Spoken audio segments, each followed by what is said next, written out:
Hey, we are back on the CES showroom floor, and we're at ELEKROBIT, and with me is the gorgeous actress, Miss Tricia Helfer. Hey, Trisha. Hello. Well, I'm glad to be here with you. Well, thanks for showing up, and I actually heard that you're really nice because before you're coming out, you're actually signing a CD box set for a fan who kept coming by and asking, oh, when is Trisha going to be around? And you just finished handwriting something to them. Yeah, well, they were here yesterday, I guess, or they can't come by today because they're here working. So, it's always nice if somebody's, enjoys what you do and to be able to, if you can, sign it. I mean, I'm here. What's the harm of signing something and having him come by later when he's available and pick it up?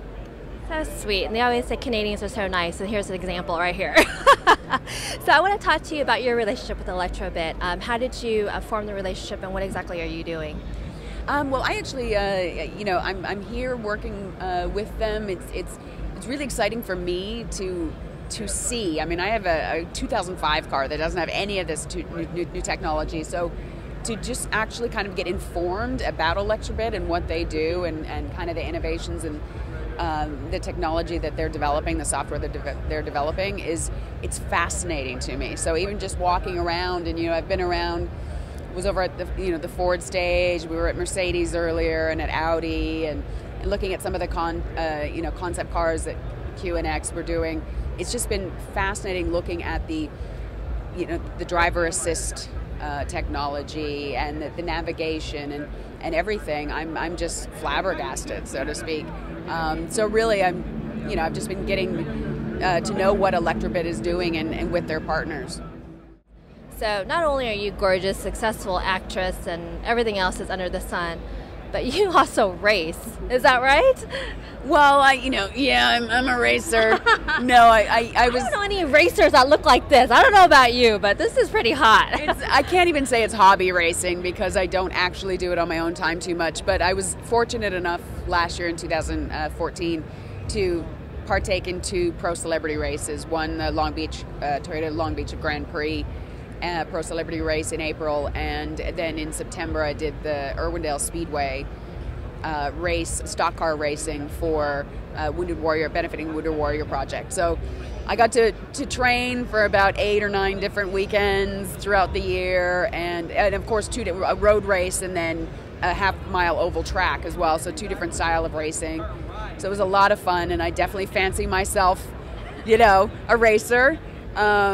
But you are a car enthusiast, right? I am a car enthusiast, so it was a lot of fun. I mean, yeah, they weren't going to ask me to do it if, just out of the blue, I think, unless you were, enjoy racing. And I watch NASCAR and everything, so it was really a lot of fun. The training was fantastic. You definitely needed the training. I just want to keep doing it. I wish I was wealthier where I could actually have my own car and just go out and race it, but I have a Porsche, and I do not want to take it out on the track myself, because that's one thing racing your own car, and then another thing of racing somebody else's car that they can fix it and everything. So it was a lot of fun, really a lot of fun. My husband laughed at me because I just kept home every night. He goes, "You're going too fast on the freeway now." And yeah.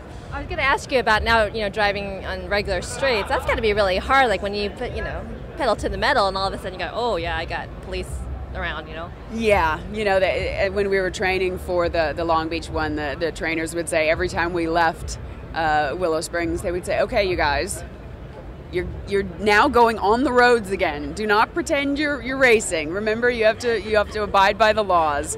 And but yeah, you can get the speeds up going pretty fast before you realize it. So Trisha, we're here at CES, and I mean, there's innovation right, left, and center here, and it's actually pretty overwhelming. And in your world and in this world, it's a very competitive market. What sort of success advice do you have for anybody, whether they want to come and exhibit at CES and launch their product, or get into the acting world, which is very difficult? Well, I think the main thing is that you really have to do it because you want to do it and you love it. You can't be looking at the ulterior things at the end of maybe money or fame or whatever it is, recognition. It has to be because you love it, because it's going to be really hard. For most people, it's really hard to climb your way up. There are certain success stories of overnight successes and things, I think, in every business. But you got to love what you do, and you got to be passionate about it and expect to work really hard. Nothing comes easy for the most part. And but if you love what you do, then even work is enjoyable to the most part. Well, thanks, Tricia, for stopping by, and continued success to you. Thank you.